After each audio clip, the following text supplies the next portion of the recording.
ನಮಸ್ಕಾರ ಸ್ನೇಹಿತರೆ, ಇಡೀ ವಿಶ್ವವನ್ನ ತನ್ನ ಟಾರಿಫ್ ಅನ್ನೋ ಒಂದು ಅಸ್ತ್ರದ ಮುಖಾಂತರ ತಾನು ಬಗ್ಗಿಸ್ತೇನೆ, ನಾನು ಹೇಳಿದಾಗೆ ಇಡೀ ವಿಶ್ವ ಕೇಳ್ಕೊಂಡಿರ್ಬೇಕು, ಆ ರೀತಿಯಾಗಿ ಯೋಚನೆ ಮಾಡಿರುವಂತಹ ಡೊನಾಲ್ಡ್ ಟ್ರಂಪ್ ಹಲವಾರು ದೇಶಗಳ ಮೇಲೆ ಈಗಾಗಲೇ ಈ ಟಾರಿಫ್ ಅನ್ನೋ ಒಂದು ಅಸ್ತ್ರವನ್ನ ಪ್ರಯೋಗ ಮಾಡಿದ್ದಾರೆ.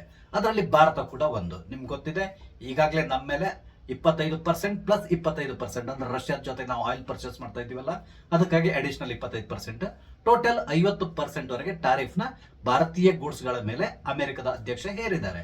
ಇದೆಲ್ಲವೂ ನಿಮ್ಗೆ ಗೊತ್ತಿರುವಂತಹ ವಿಷಯ. ಆದ್ರೆ ಅಮೆರಿಕದ ಈ ಬೃಹತ್ ಸುಂಕಾಸ್ತ್ರಕ್ಕೆ ಪ್ರತಿಯಾಗಿ ಭಾರತ ಒಂದು ಸಣ್ಣ ಅಸ್ತ್ರವನ್ನ ಅಮೆರಿಕದ ಮೇಲೆ ಪ್ರಯೋಗ ಮಾಡಿದೆ. ಭಾರತ ಪ್ರಯೋಗ ಮಾಡಿರುವಂತಹ ಈ ಸಣ್ಣ ಅಸ್ತ್ರದ ಪರಿಣಾಮವನ್ನ ಅಮೆರಿಕ ತಡ್ಕೊಳ್ಳಿಕ್ಕೆ ಸಾಧ್ಯ ಆಗದೆ ವಿಲವಿಲ್ಲ ಅಂತೇಳಿ ಒದ್ದಾಡ್ಲಿ ಪ್ರಾರಂಭ ಮಾಡಿದೆ. ಇದಲ್ಲದೇನೆ ಬಹಳಷ್ಟು ದೇಶಗಳು ಈಗ ಭಾರತವನ್ನ ಫಾಲೋ ಮಾಡುವಂತ ಸಾಧ್ಯತೆಗಳು ಕಾಣಿಸ್ತಾ ಇದೆ. ಹಾಗಾದ್ರೆ ಭಾರತ ಅಮೆರಿಕದ ಮೇಲೆ ಪ್ರಯೋಗ ಮಾಡಿರುವಂತಹ ಅಸ್ತ್ರ ಏನು, ಹಾಗೇನೆ ಇದರಿಂದ ಮುಂದಿನ ದಿನಗಳಲ್ಲಿ ಅಮೆರಿಕದ ಅಂದ್ರೆ ಈ ಡೊನಾಲ್ಡ್ ಟ್ರಂಪ್ ಇವರಿಗೆ ಯಾವ ರೀತಿಯಾದಂತಹ ಸಮಸ್ಯೆ ಉಂಟಾಗಬಹುದು, ಇದೆಲ್ಲವೂ ಸಂಬಂಧಪಟ್ಟಂತೆ ಒಂದಿಷ್ಟು ವಿಷಯಗಳನ್ನ ನಾನು ನಿಮ್ ಜೊತೆ ಶೇರ್ ಮಾಡ್ಕೊತಾ ಇದ್ದೇನೆ. ಸ್ನೇಹಿತರೆ, ನಿಮ್ಮೆಲ್ಲರೂ ಕಾಫಿ ಅಂತ ಡಿಜಿಟಲ್ ಚಾನಲ್ಗೆ ಸ್ವಾಗತಿಸ್ತಾ ಇದ್ದೇನೆ. ಸ್ನೇಹಿತರ, ಮಾತಿದೆ, ತಾನು ಗಾಜಿನ ಮನೆಯಲ್ಲಿ ಕೂತ್ಕೊಂಡು ಬೇರೆಯವರ ಮನೆಗೆ ಕಲ್ಲು ಹೊಡಿಬಾರದು ಅಂತೇಳಿ. ಈ ಮಾತು ಪಕ್ಕಾ ಅನ್ವಯ ಆಗೋದು ಯಾರಿಗೆ ಅಂತ ಹೇಳಿದ್ರೆ ಅಮೆರಿಕಕ್ಕೆ. ನಿಮ್ಗೆ ಗೊತ್ತಿರೋ ಡೊನಾಲ್ಡ್ ಟ್ರಂಪ್ ಅಮೆರಿಕ ಅಧ್ಯಕ್ಷ ಆದ್ಮೇಲೆ ಏನೆಲ್ಲ ಎಡವಟ್ಟು ನಿರ್ಧಾರಗಳನ್ನು ತಗೊಂಡ್ರು, ಈಗ ಈ ಎಡವಟ್ಟು ನಿರ್ಧಾರಗಳು ಆತನಿಗೆ ಬ್ಯಾಕ್ ಫೈರ್ ಆಗ್ಲಿ ಪ್ರಾರಂಭ ಆಗಿದೆ. ಈಗಾಗಲೇ ಗ್ರೀನ್ಲ್ಯಾಂಡ್ ವಿಷಯದಲ್ಲಿ ಯುರೋಪಿಯನ್ ಯೂನಿಯನ್ ಈತನಿಂದ ದೂರ ಸರಿತಾ ಇದೆ, ಹಾಗೇನೆ ನ್ಯಾಟೋ ಕೂಡ ಈತನಿಗೆ ವಿರುದ್ಧವಾಗಿ ನಿಲ್ತಾ ಇದೆ. ಇದೆಲ್ಲವೂ ಗೊತ್ತಿರುವಂತಹ ವಿಷಯ ನಿಮ್ಗೆ. ಇದ್ರ ಜೊತೆಗೆ ಭಾರತ ಕೂಡ ಈಗ ಅಮೆರಿಕದ ಮೇಲೆ ಒಂದು ಅಸ್ತ್ರವನ್ನ ಪ್ರಯೋಗ ಮಾಡಿದೆ. ಅದೇನು ಅಂತ ಹೇಳಿದ್ರೆ, ಈ ಅಮೆರಿಕ ಅಧ್ಯಕ್ಷ ಪ್ರಯೋಗ ಮಾಡಿದ್ನಲ್ಲ ಸುಂಕಾಸ್ತ್ರ, ನಮ್ಮ ಮೇಲೆ 50% ಟಾರಿಫ್ ಅನ್ನ ಹೇರಿದ್ದಾರೆ. ಆದ್ರೆ ಭಾರತ ಅಮೆರಿಕದಿಂದ ಇಂಪೋರ್ಟ್ ಮಾಡ್ಕೊಳ್ತಾ ಇರುವಂತಹ ಬೇಳೆಕಾಳು ಮತ್ತು ದ್ವಿದಳ ಧಾನ್ಯಗಳ ಮೇಲೆ 30% ಟ್ಯಾಕ್ಸ್ ಅನ್ನ ನವೆಂಬರ್ 1 ಇಂದ ಇಂಪ್ಲಿಮೆಂಟ್ ಮಾಡಿದೆ. ಆದ್ರೆ ಈ 30% ಟಾರಿಫ್ ಹೊಡೆತವನ್ನ ತಾಳ್ಕೊಳ್ಳಿಕ್ಕಾಗದೆ ಅಮೆರಿಕ ಈಗ ಒದ್ದಾಡ್ಲಿಕ್ಕೆ ಶುರು ಮಾಡಿದೆ. ನಿಮ್ಗೆ ಗೊತ್ತಿರಬಹುದು, ಭಾರತ ಇಡೀ ವಿಶ್ವದಲ್ಲಿ ಬೆಳೆಯುವಂತಹ 27% ದ್ವಿದಳ ಧಾನ್ಯ ಮತ್ತು ಬೇಳೆಕಾಳನ್ನ ಉಪಯೋಗಿಸ್ಕೊಳ್ತಾರೆ. ಅಂದ್ರೆ ಇಡೀ ವಿಶ್ವಕ್ಕೆ ನಾವು ಈ ವಿಷಯದಲ್ಲಿ ಬಹುದೊಡ್ಡ ಮಾರುಕಟ್ಟೆ ಅಂತಲೇ ಹೇಳ್ಬಹುದು. ನಾವು ಬಹಳಷ್ಟು ದೇಶಗಳಿಂದ ಇದನ್ನ ಇಂಪೋರ್ಟ್ ಮಾಡ್ಕೊಂತೇವೆ, ಹಾಗೇನೆ ಅಮೆರಿಕದಿಂದ ಕೂಡ ಒಂದಿಷ್ಟು ಬೇಳೆಕಾಳು ಮತ್ತು ದ್ವಿದಳ ಧಾನ್ಯವನ್ನ ಇಂಪೋರ್ಟ್ ಮಾಡ್ಕೊಳ್ತಾ ಇದ್ದೇವೆ. ಈಗ ಭಾರತ ಏನ್ ಮಾಡಿದೆ ಅಂತ ಹೇಳಿದ್ರೆ, ಅಮೆರಿಕದಿಂದ ಇಂಪೋರ್ಟ್ ಮಾಡ್ಕೊಳ್ತಾ ಇರುವಂತಹ ಈ ಬೇಳೆಕಾಳುಗಳ ಮೇಲೆ 30% ಟಾರಿಫ್ ಅನ್ನ ನವೆಂಬರ್ ನಿಂದ ಇಂಪ್ಲಿಮೆಂಟ್ ಮಾಡಿದೆ. ಅಂದ್ರೆ ಈಗಾಗಲೇ 2 ತಿಂಗಳು ಆಗ ಹೋಗಿದೆ.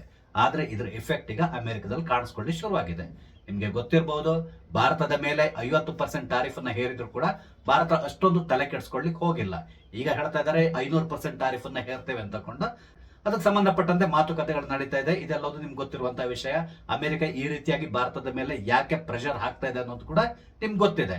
ಅವ್ರು ಹೇಳಿರುವಂತಹ ಮಾತನ್ನು ಒಪ್ಕೊಂಡು ನಾವು ಟ್ರೇಡ್ ಅಗ್ರಿಮೆಂಟ್ ಗೆ ಸೈನ್ ಮಾಡಬೇಕು ಅಂತ ತಕೊಂಡು ಅಮೆರಿಕ ಸತತ ಒತ್ತಡವನ್ನ ಹೇರ್ತಾ ಇದೆ. ಆದ್ರೆ ಇಲ್ಲಿ ಇರುವಂತಹ ಸಮಸ್ಯೆ ಏನು ಅಂತ ಹೇಳಿದ್ರೆ, ಅಮೆರಿಕ ಭಾರತದ ಮೇಲೆ ಸತತವಾಗಿ ಒತ್ತಡವನ್ನ ಹೇರ್ತಾ ಇದೆ. ಅವರ ಹೈನುಗಾರಿಕೆ ಮತ್ತು ಕೃಷಿ ಉತ್ಪನ್ನಗಳಿಗೆ ಭಾರತದ ಮಾರುಕಟ್ಟೆಯನ್ನ ಓಪನ್ ಮಾಡಬೇಕು ಅಂತೇಳಿ. ಆದ್ರೆ ಭಾರತ ಇದಕ್ಕೆ ಒಪ್ಪಿಗೆಯನ್ನು ಕೊಡ್ತಾ ಇಲ್ಲ. ಅವರ ಈ ಹೈನುಗಾರಿಕೆ ಮತ್ತು ಎಲ್ಲಾ ಕೃಷಿ ಉತ್ಪನ್ನಗಳನ್ನ ಭಾರತದೊಳಗಡೆ ಬಿಟ್ಕೊಳ್ಳಿಕ್ಕೆ ಭಾರತ ತಯಾರಿಲ್ಲ. ಕಾರಣ ಏನು ಅಂತ ಹೇಳಿದ್ರೆ, ಒಂದ್ ವೇಳೆ ಆ ರೀತಿ ಮಾಡಿದ್ರೆ ಖಂಡಿತವಾಗಿ ನಮ್ಮ ದೇಶದ ರೈತರಿಗೆ ಬಲು ದೊಡ್ಡ ಹೊಡೆತ ಬೀಳ್ತದೆ. ಆದ್ರಿಂದಾಗಿ ಅದಕ್ಕೆ ಅವಕಾಶವನ್ನ ಕೊಡ್ತಾ ಇಲ್ಲ. ಆದ್ರೆ ಡೊನಾಲ್ಡ್ ಟ್ರಂಪ್ಗೆ ಏನಾದ್ರೂ ಮಾಡಿ ಈ ಡೀಲ್ ನ ಕ್ಲೋಸ್ ಮಾಡಬೇಕು, ಅಮೆರಿಕದ ಕೃಷಿ ಉತ್ಪನ್ನ ಮತ್ತು ಹೈನುಗಾರಿಕೆ ಉತ್ಪನ್ನಗಳನ್ನ ಭಾರತಕ್ಕೆ ಡಂಪ್ ಮಾಡಬೇಕು, ಈ ರೀತಿಯಾಗಿ ಯೋಚನೆಯನ್ನ ಮಾಡ್ತಾ ಇದ್ದಾನೆ. ಆದ್ರೆ ಭಾರತ ಅದಕ್ಕೆ ಸುತರಾಮ್ ಒಪ್ತಾ ಇಲ್ಲ. ಇದರಿಂದಾಗಿ ಡೊನಾಲ್ಡ್ ಟ್ರಂಪ್ಗೆ ಅಲ್ಲಿ ಬಹಳಷ್ಟು ಸಮಸ್ಯೆಗಳು ಕೂಡ ಉಂಟಾಗ್ತಾ ಇದೆ. ಕಾರಣ ಏನು ಅಂತ ಹೇಳಿದ್ರೆ, ಡೊನಾಲ್ಡ್ ಟ್ರಂಪ್ಗೆ ಈ ರೈತ ಸಮುದಾಯ ಬಹುದೊಡ್ಡದಾದಂತಹ ಸಪೋರ್ಟ್ ನ ಈ ಚುನಾವಣೆಗಳಲ್ಲಿ ಮಾಡಿದೆ. ಆದ್ರಿಂದ ಅವರ ಹಿತವನ್ನ ಅಮೆರಿಕದ ಅಧ್ಯಕ್ಷ ಕಾಪಾಡ್ಕೊಂಡು ಹೋಗ್ಬೇಕಾಗಿದೆ. ಅದಕ್ಕಾಗಿ ಆತ ಬೇರೆ ಬೇರೆ ದೇಶಗಳಲ್ಲಿ ಮಾರ್ಕೆಟ್ ನ ಹುಡುಕ್ತಾ ಇದ್ದಾನೆ. ಆಗ ಸಹಜವಾಗಿ ವಿಶ್ವದಲ್ಲೇ ಅತ್ಯಧಿಕ ಜನಸಂಖ್ಯೆಯನ್ನು ಹೊಂದಿರುವಂತಹ ದೇಶ ಭಾರತದ ಮೇಲೆ ಇವರ ಕಣ್ಣು ಬಿದ್ದೇ ಬೀಳ್ತದೆ. ಆದ್ರೆ ಭಾರತ ಮಾತ್ರ ಬಾಗಿಲು ಮುಚ್ಕೊಂಡು ಕೂತಿದೆ. ಯಾವುದೇ ಕಾರಣಕ್ಕೆ ನಿಮ್ಮ ಈ 2 ಉತ್ಪನ್ನಗಳಿಗೆ ನಮ್ಮ ಬಾಗಿಲನ್ನು ತೆರೆಯೋದಿಲ್ಲ ಅಂತ ಹೇಳ್ತಾ ಇದೆ. ಹಾಗಾಗಿ ಅಮೆರಿಕದ ಅಧ್ಯಕ್ಷ ನಮ್ಮ ಮೇಲೆ ಬೇರೆ ಬೇರೆ ರೀತಿಯಾದಂತಹ ಒತ್ತಡವನ್ನ ಹೇರ್ತಾ ಇದ್ದಾರೆ. ಅದರಲ್ಲಿ ಒಂದು ಈ 50% ಟಾರಿಫ್, ಮತ್ತೆ ಮುಂದೆ 500% ಟಾರಿಫ್ ಅನ್ನ ಹೇರ್ತೇವೆ ಅಂತಕೊಂಡು ಈಗಾಗಲೇ ಡೊನಾಲ್ಡ್ ಟ್ರಂಪ್ ಹೇಳ್ತಾ ಇದ್ದಾರೆ.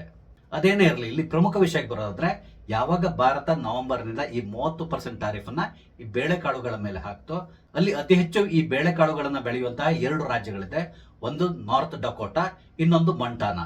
ಇದೆರಡು ರಾಜ್ಯಗಳ ರೈತರಿಗ ಡೊನಾಲ್ಡ್ ಟ್ರಂಪ್ ವಿರುದ್ಧ ತಿರುಗಿ ಬಿದ್ದಿದ್ದಾರೆ. ಅಂದ್ರೆ ಡೊನಾಲ್ಡ್ ಟ್ರಂಪ್ ವಿರುದ್ಧ ನೇರವಾಗಿ ಅಲ್ಲ, ಅದಕ್ಕೆ ಬದಲಾಗಿ ಅಲ್ಲಿಯ ಸಂಸದರು ಇರ್ತಾರಲ್ಲ ಅವರ ಮೇಲೆ ಈಗ ಒತ್ತಡವನ್ನ ಹೇರ್ಲಿಕ್ಕೆ ಶುರು ಮಾಡಿದ್ದಾರೆ. ನೋಡಿ, ಭಾರತ ಈ ರೀತಿಯಾಗಿ ನಮ್ಮ ಮೇಲೆ 30% ಟಾರಿಫ್ ಅನ್ನ ಹೇರ್ತಾ ಇದೆ. ಇದರಿಂದಾಗಿ ನಮಗೆ ಬಹಳಷ್ಟು ಹೊಡೆತ ಬೀಳ್ತದೆ.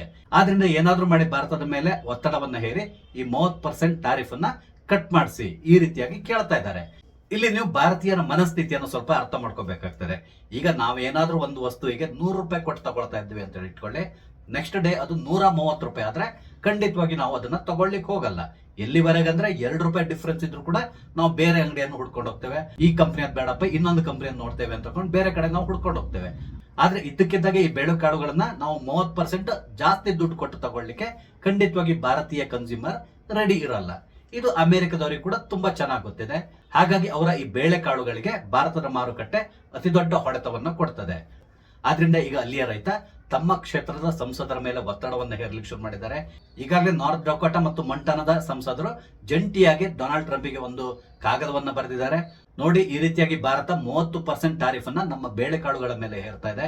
ಹಾಗಾಗಿ ತಕ್ಷಣ ಭಾರತದೊಂದಿಗೆ ಮಾತಾಡಿ ಇದನ್ನ ಏನಾದ್ರೂ ಮಾಡಿ ಹಿಂತೆಗೆದುಕೊಳ್ಳಿಕ್ಕೆ ನೀವು ಮಾತುಕತೆಯನ್ನ ನಡೆಸಿ, ಆ ಮುಖಾಂತರ ನಮ್ಮ ರೈತರ ಹಿತವನ್ನ ನೀವು ಕಾಯಬೇಕು.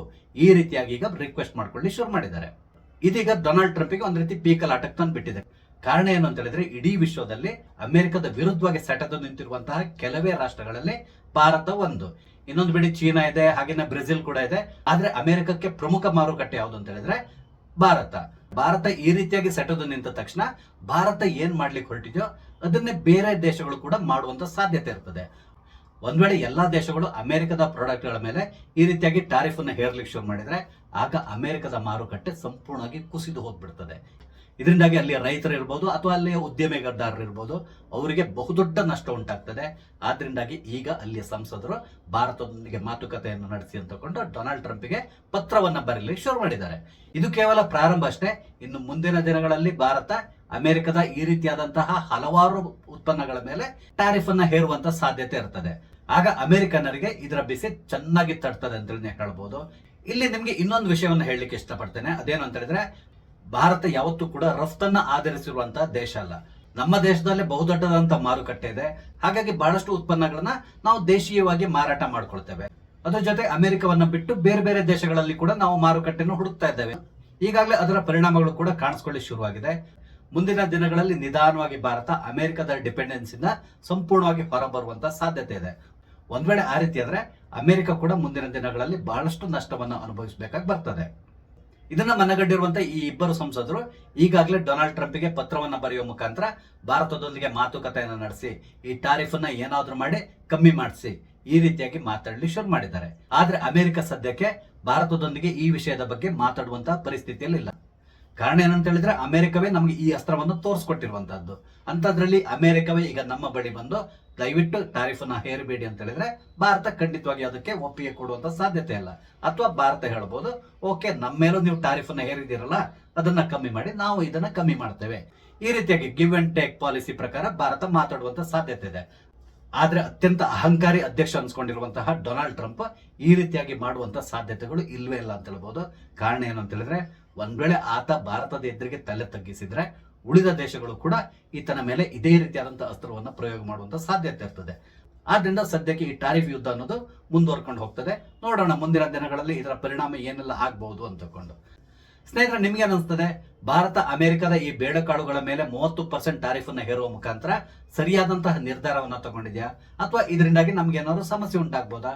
ನಿಮ್ಮ ಅನಿಸಿಕೆಗಳನ್ನ ದಯವಿಟ್ಟು ಕಮೆಂಟ್ ಮುಖಾಂತರ ತಿಳಿಸಿ. ಹಾಗೇನೆ ಇಲ್ಲಿ ನಾನು ಹಂಚ್ಕೊಂಡಂತ ವಿಷಯ ನಿಮ್ಗೆ ಇಷ್ಟ ಆದ್ರೆ ಲೈಕ್ ಮಾಡಿ, ಶೇರ್ ಮಾಡಿ. ದಯವಿಟ್ಟು ನನ್ನ ಚಾನಲ್ ಸಬ್ಸ್ಕ್ರೈಬ್ ಮಾಡಿ. ನಮಸ್ತೆ, ಜೈ ಹಿಂದ್.